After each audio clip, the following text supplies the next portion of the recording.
अस्सलामुअलैकुम, welcome back to another vlog from Mecca. आज का दिन जी नए सफ़र के साथ आज हम जा रहे हैं जी ताइफ़। तो उसी सिलसिले में अब नाश्ता कलेक्ट करते हैं। तो मूड बन रहा था जी पराठे खाने का, तो पराठे लेते हैं जायका से और चलते हैं होटल।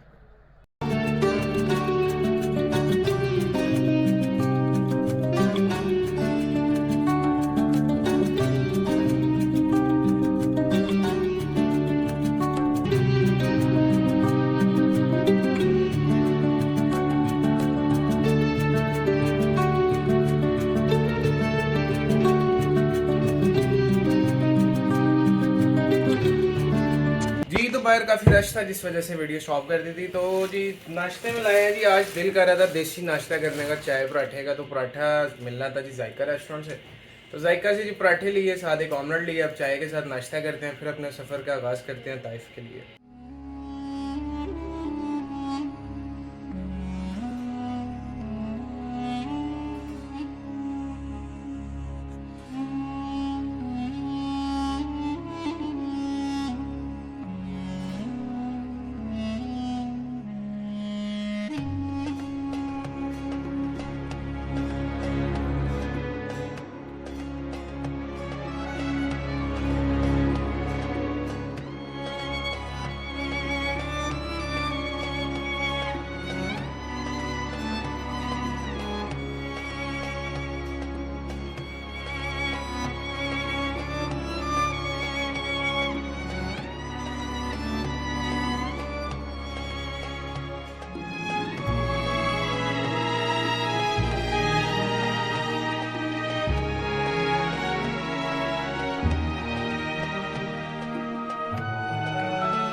जी तो अल्हम्दुलिल्लाह हमारा ताइफ का सफ़र अपने पूरे ज़ोर शोर के साथ जारी है और बहुत ही खूबसूरत सफ़र है। जैसा मैंने सुना था, जैसा लोगों ने बताया, बहुत बहुत खूबसूरत सफ़र है। और एज़ यूजुअल बाकी सब ज़ियारतों की तरह ये भी फ्रंट सीट पर बैठ के सबसे ज़्यादा इन्जॉय मैं कर रहा था। और पर एक छोटा सा इशू हो गया। तकरीबन ताइफ अभी यहाँ से कुछ 30 किलोमीटर के फासले पर है। टोटल वैसे सफ़र जो है मक्का से ताइफ का वो 130 किलोमीटर है। 100 किलोमीटर्स डन है और आखिरी जो 29-30 किलोमीटर्स रह गए हैं उसमें छोटा सा ये इशू है कि गाड़ी के टायर के नीचे अचानक कोई चीज़ आई है। गाड़ी के टायर के नीचे अचानक कोई चीज़ आई है एंड अब इशू बिगिन।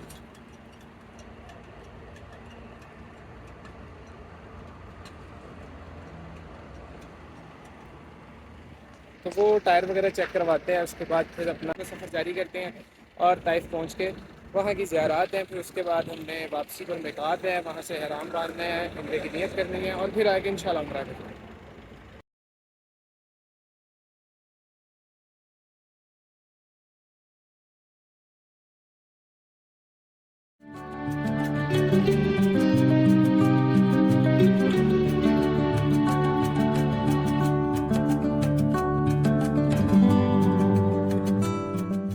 जी तो अल्हम्दुलिल्लाह ताइफ पहुँच गए हैं और माशाल्लाह मौसम जैसे सुना था कि ताइफ का मौसम मक्के से काफ़ी बेहतर होता है और हवा में थोड़ी ठंडक भी है और बहुत प्यारी हवा चल रही है। दूसरे नंबर पे अभी जो पहला स्टॉप है हमारा वो है अब्दुल्ला बिन अब्बास की मस्जिद और यहाँ पे साथ साथ ऐसी ज़ियारत का सिलसिला शुरू है। तो अब चलते हैं पहली ज़ियारत की तरफ।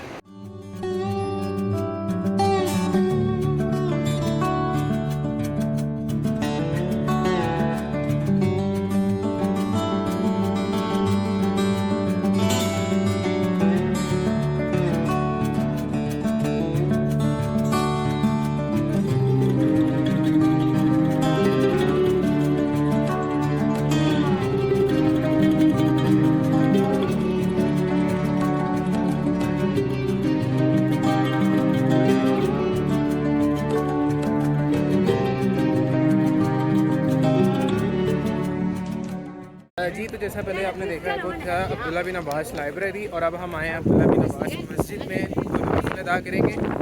और तो जी ये मस्जिद की एंट्रेंस है।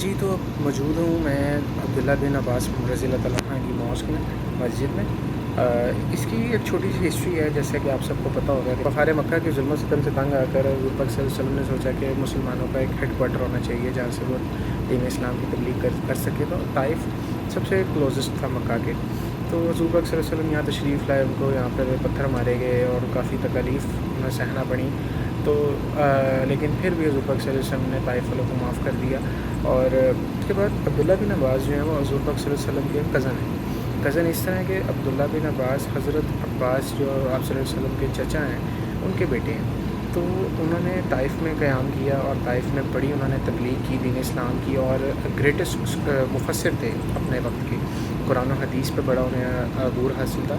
और हज़रत अली की खिलाफत में उन्होंने हज़रत अली के जो खिलाफत का टेन्योर था उसके अंदर हज़रत अली को बहुत ज़्यादा सपोर्ट किया।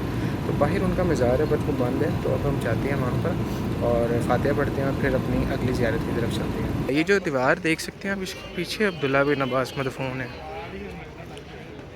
और ये मस्जिद है।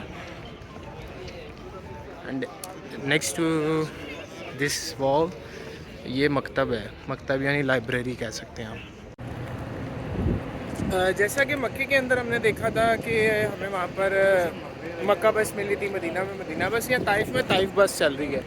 यानी कि सऊदी गवर्नमेंट ने काफ़ी सहूलियात यहाँ पे लोकल ट्रांजिट कह सकते हैं, पब्लिक ट्रांजिट के तौर पे काफ़ी कुछ प्रोवाइड किया हुआ है। तो अब चलते हैं हम अपनी अगली ज़ियारत की तरफ।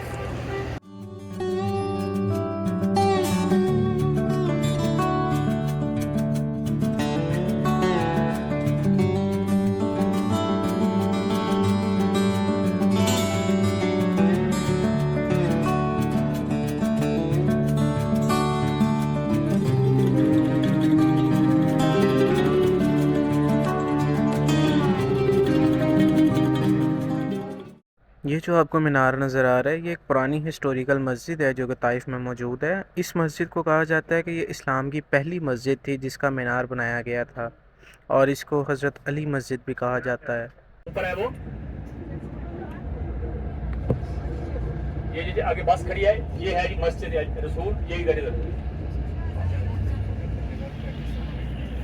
बस नहीं कर सकता। आप देखिए ना, ये आ गए हैं अभी, आ जाए इस जगह पर।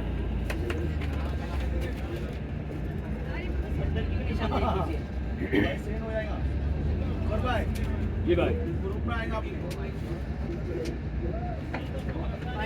ये जो टैंकियां पड़ी है ना, इसके साथ मस्जिद जो नुक्कर है ना, इसमें आपको 3 त्रिकोण वाला एक पत्थर नजर आएगा बड़ा सा। ये मस्जिद शुरू हो रही है ना, ये नुक्कर में पत्थर नजर आएगा, ये वाला, ये मुझे नजर आ रहा है। ये देखिए, ये 3 त्रिकोण वाला पत्थर पड़ा है, ये अभी भी लाल है, आप देख सकते हैं। ये 3 त्रिकोण वाला पत्थर ये नुक्कर में पड़ा है। सरकार का फोन मुबारक अभी भी लगा हुआ है। ये मस्जिद है क्या? ये मस्जिद रसूल है। और वो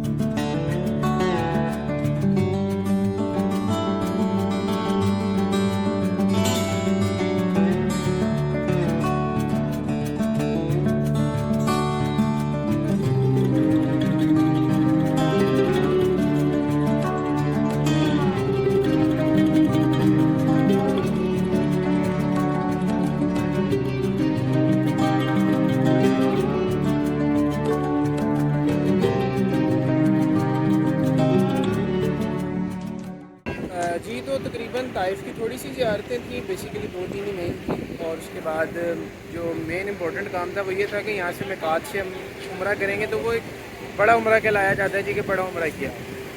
और जो ताइफ से मिकात बनती है उसका नाम है जी करन अल मनाजिल। तो अब ये है कि यहाँ से हम अपना एहराम बांधेंगे और उम्रे की नीयत करके इंशाल्लाह जाके उम्रा अदा करेंगे। तो अभी चलते हैं। जी तो अब एहराम वगैरह बांध लिए और अब 2 नवाफिल अदा करते हैं और ज़ोहर की 2 कसर अदा करेंगे। फिर उसके बाद इंशाल्लाह ताला अपना वापस मक्का की तरफ सफ़र जारी रहेगा और फिर उम्रा अदा करते हैं। और ये जो मिकात है यहाँ पे ताइफ से आते हुए बनती है कर्नल मनाजिल।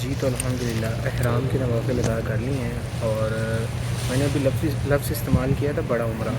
तो बड़ा उम्रा वो इस सेंस में कहा जाता है कि जैसे कि जो मस्जिदुल हराम से हदूद से बाहर उम्रा हो, यानी कि सफ़र से। अब जैसे लाहौर से हमने सफ़र किया, एक उम्रा किया, फिर हमने मस्जिद जुराना जाके दूसरा उम्रा किया, यानी कि वो सब हरम की मक्का की हदूद से बाहर है और सफ़र कर कर जाना पड़ता है। इसी तरह फिर मदीने से वापसी पर तीसरा उम्रा किया। अब ये ताइफ से वापसी पर हम अल्हम्दुलिल्लाह चौथा उम्रा कर रहे हैं। तो ये सब हमने सफ़र करके तो कम से कम जो डिस्टेंस था मस्जिद जुराना भी मेरा ख्याल 40 किलोमीटर है, तकरीबन 30 से 40 किलोमीटर, और ताइफ भी 130 किलोमीटर है, मदीना भी 450 किलोमीटर है, और लाहौर और आप जद्दा मक्का का डिस्टेंस तो आपको पता ही है कि कितना होगा। तो इसी तरह है। अब छोटा उम्रा जो हमारी सेंस में लोग कहते हैं, वो कहते हैं मस्जिद आयशा से जाके छोटा उम्रा करने को। तो उम्रा तो उम्रा ही होता है, छोटा बड़ा कुछ नहीं होता, बट वो एक सेंस है कि यार सफ़र करके आ रहे हैं, उसे बड़ा उम्रा। इसी तरह ये अब हम अल्हम्दुलिल्लाह चौथा उम्रा कर रहे हैं, तो अब उम्रे की नियत करते हैं और जाके अपने उम्रे की अदायगी करते हैं। तो